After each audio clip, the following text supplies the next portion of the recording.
La Reforma Protestante es el título del mensaje en esta mañana. Celebramos el jueves el 507 aniversario de la Reforma Protestante. Fue iniciada por Martín Lutero en 1517. La Reforma fue y sigue siendo un movimiento que buscaba y busca la práctica de una fe más acorde con esos principios bíblicos que nosotros tenemos en la palabra de Dios. Hay un postulado protestante que lo resume. Llena expresión en latín, Ecclesia Reformata Semper Reformata, que traducido sería Iglesia reformada siempre reformándose. La tarea de la Reforma luterana escribió cambios importantes, pero no fueron sostenidos en el tiempo ni tampoco completos. Porque la reforma de la Iglesia es un proceso en construcción continua, pero continua y constante, teniendo como guía de lectura la palabra de Dios, la cual nos saca de la oscuridad y nos lleva siempre a la luz admirable. En la Reforma se hizo hincapié en que la salvación es solamente por fe y que todo lo que debemos saber se encuentra en la Biblia, que debe ser leída con entera libertad por todos los creyentes, sin que ninguno pueda imponer al resto su opinión o su interpretación particular de la misma. Esto entraba en franco conflicto con la práctica católica de la época, bueno, también con la nuestra de hoy, en el que la escritura no estaba al alcance de todos y además, en aquel tiempo, el estamento oficial de la Iglesia se arrogaba la capacidad para interpretar correctamente los escritos sagrados y añadir a los mismos lo que ellos dieron a llamar el magisterio de la Iglesia, que en muchas ocasiones entraba en contradicción con la enseñanza bíblica. Pero, ¿qué es el Día de la Reforma? Es un día dedicado para reconocer, recordar y celebrar la Reforma Protestante. En algunos países se observa como un día festivo. Se recuerda a Martín Lutero y su desempeño en el movimiento de la Reforma, que dividió a los llamados protestantes de la Iglesia Católica Romana. ¿Y cuándo se celebra? Cada año se celebra el Día de la Reforma el 31 de octubre. Ese mismo día, en 1517, el monje agustino llamado Martín Lutero clavó sus 95 tesis en la puerta de la iglesia del Palacio, llamada también la Iglesia de Todos los Santos, en Wittenberg, Alemania. Su acción causó enfado, rabia, furia a la iglesia establecida, lo que llevó a la Reforma. Lutero eligió el 31 de octubre porque cae antes del día 1 de Todos los Santos. La iglesia del Palacio aquel día tendría la puerta abierta en la calle principal de la ciudad, un buen lugar para publicar una noticia al público. Lutero sabía que al día siguiente era el 1 de noviembre, el día de Todos los Santos, y que la iglesia estaría llena de gente. El clavar las 95 tesis en la puerta equivale a lo que hoy sería publicar un artículo, hacer una propaganda de periódico, crear una página web. Bueno, hoy en día muchas iglesias evangélicas lo celebran el domingo, que cae antes del 31, y como nosotros hoy. Ahora bien, ¿por qué Lutero subió sus 95 tesis? Existen muchas doctrinas que se asocian con las tesis. Lutero tocó innumerables enseñanzas y doctrinas, incluyendo la salvación por obras y las prácticas de vender indulgencias. Las indulgencias eran certificados comprados a la iglesia para que los eximiera de sus pecados, prometiéndoles salvación y vida eterna, haciéndolo pasar por el purgatorio, del purgatorio al cielo. El Papa León X hizo un llamado a la venta de indulgencias en Alemania para recaudar fondos y así completar la construcción de la Basílica de San Pedro en Roma. Esto llevó a que Lutero subiera sus 95 tesis. Los principios surgidos de la Reforma son los llamados las 5 solas, que es la denominación conjunta para 5 frases en latín que surgieron durante ese tiempo y resumen las creencias teológicas básicas de los reformadores protestantes de la época, las cuales entraban en contraposición con la doctrina católica. católica, apostólica romana, ¿me entendéis? Brevemente vamos a describirla, muy brevemente. La primera son la Escritura. Esto significa que solo la Biblia es la palabra de Dios, autoritativa e inspirada, y por consiguiente la única fuente de autoridad que es accesible para todos, es decir, que es capaz de ser entendida con claridad y se puede autointerpretar por medio de ella misma. Que la Biblia no necesita interpretación fuera de ella misma es una idea que se opone directamente a las enseñanzas tradicionales de la Iglesia ortodoxa y de la Iglesia católica, las cuales enseñan que la Biblia solo puede ser interpretada fielmente por medio de la tradición apostólica, estando esta representada para la tradición católica romana por el magisterio de la Iglesia, que es la autoridad de enseñanza que tienen los obispos en unión con el Papa. Pero, ¿qué dice la Biblia? Dice, en 2 Pedro 1, 19, 21, tenemos también la palabra profética más segura, a la cual hacéis bien en estar atentos como a una antorcha que alumbra en el lugar oscuro, hasta que despunte el día y el lucero de la mañana amanezca en vuestros corazones. Pero ante todo entender que ninguna profecía de la Escritura es de interpretación privada, porque nunca la profecía ha tenido su origen en voluntad humana, sino que los santos hombres hablaron de parte de Dios, inspirados por el Espíritu Santo. También el apóstol Pablo, en 2 Timoteo 3, 16, 17, dice, toda Escritura es inspirada por Dios y útil para enseñar, para reprender, para corregir, para instruir en justicia, para que el hombre de Dios sea perfecto, perfectamente instruido para toda buena obra. En segundo lugar, sola fe.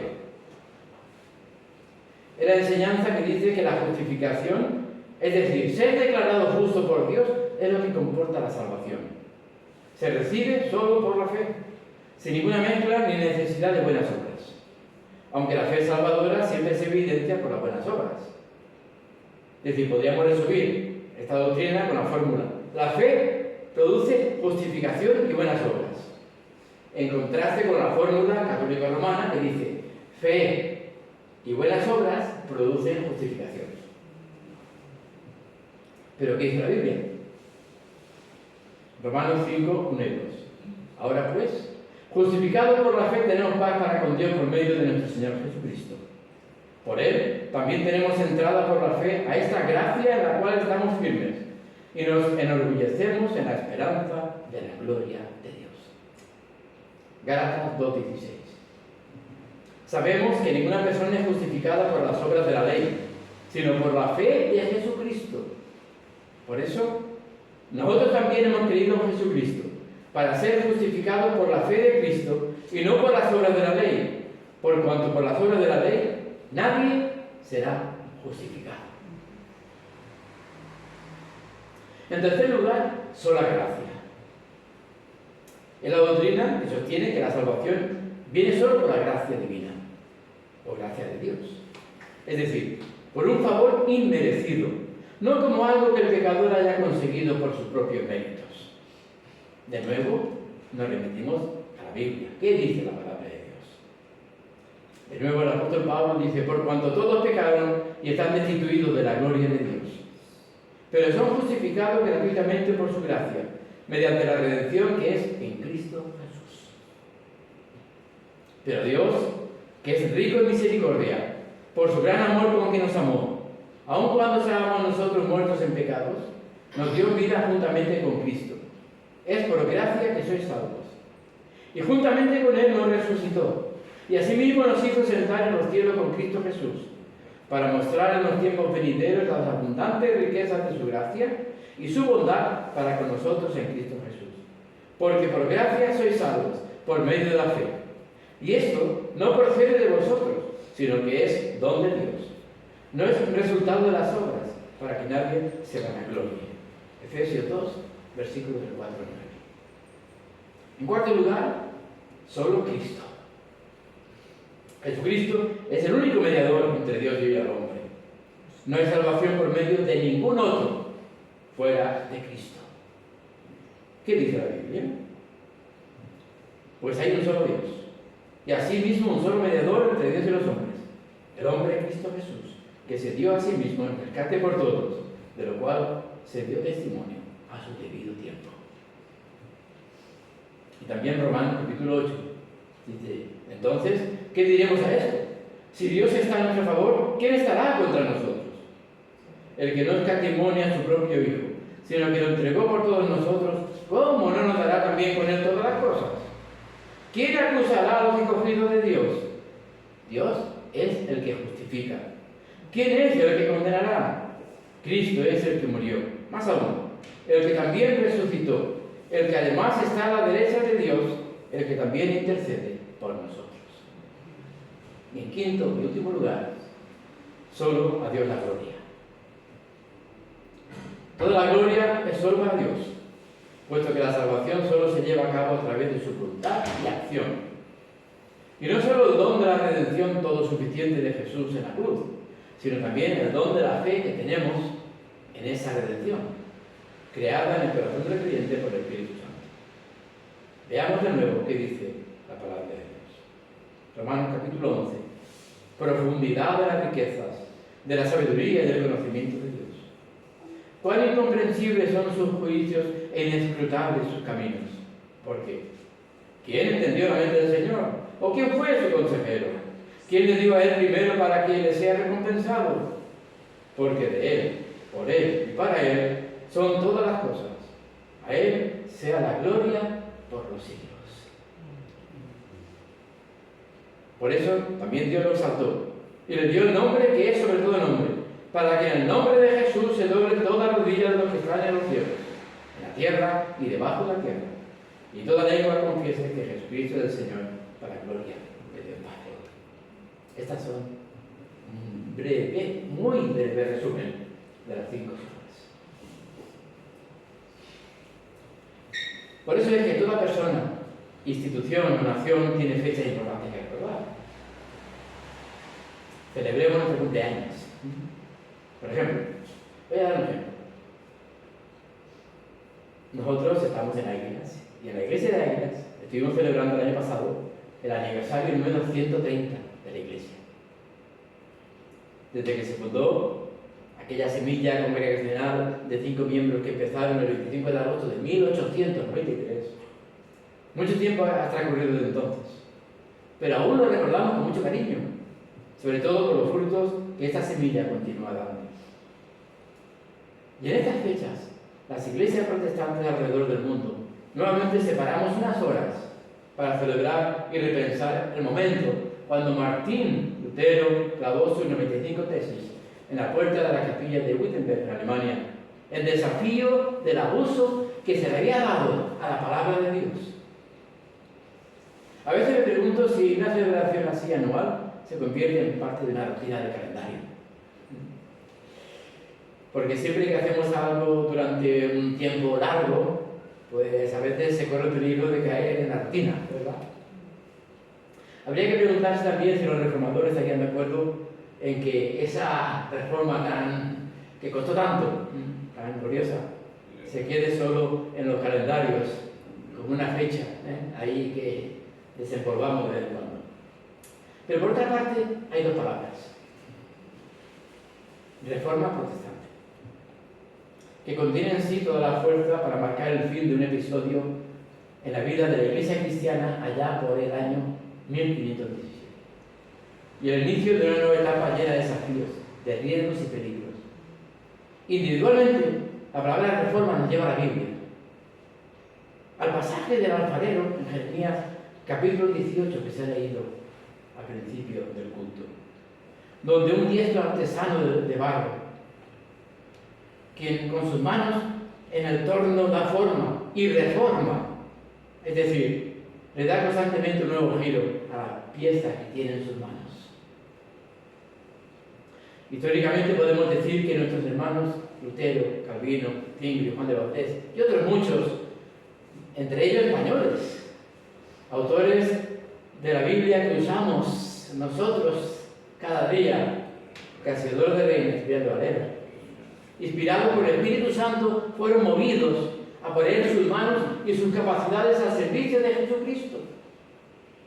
Esa entrega aprendida del ejemplo de nuestro Señor Jesucristo, fue un incentivo para empezar a girar el torno y la forma y la reforma que algunos habían dado a la Iglesia establecida.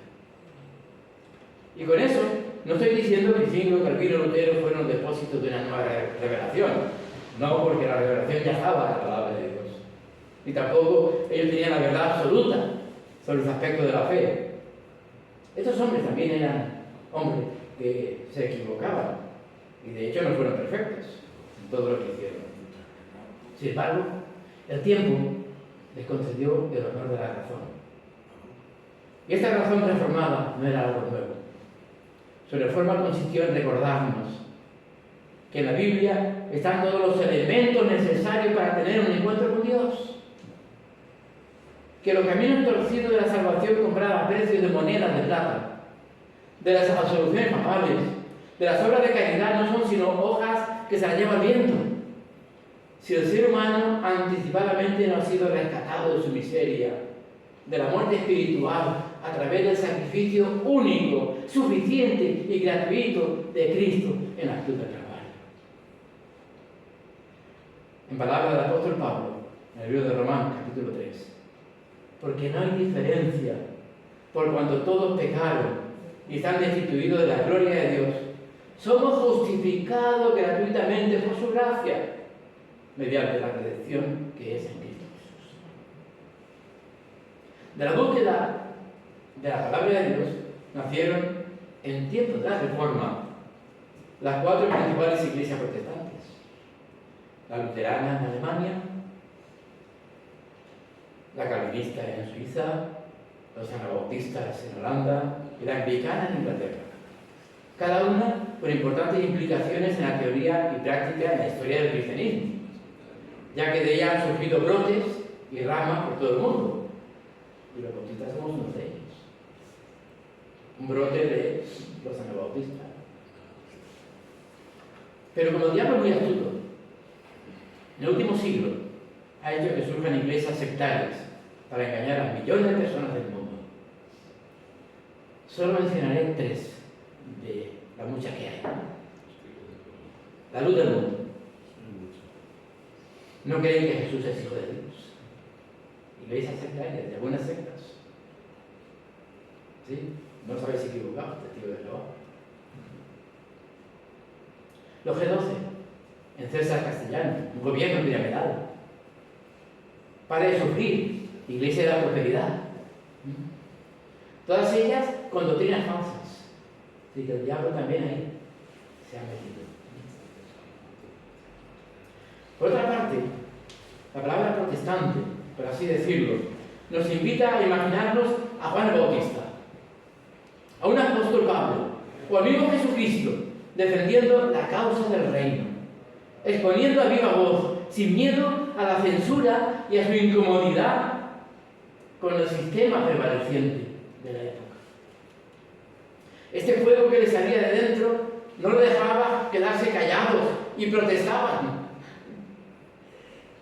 En las protestas hay mucha animosidad, hay bullicio, pero por encima de todo eso está el deseo de decir y actuar conforme a todas las verdades que se estaban ocultando o se estaban distorsionando.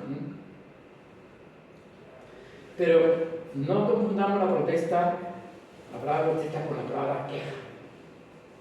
Pues hay una diferencia grande. La queja exterioriza una incomodidad. La reforma parte de esa incomodidad para transformarla, para vencerla y alinearla a la palabra de Dios. El momento de protesta de un Juan Bautista se atrevió a llamar a sus adversarios. ¿Sabéis cómo lo llamó? Generación de víboras.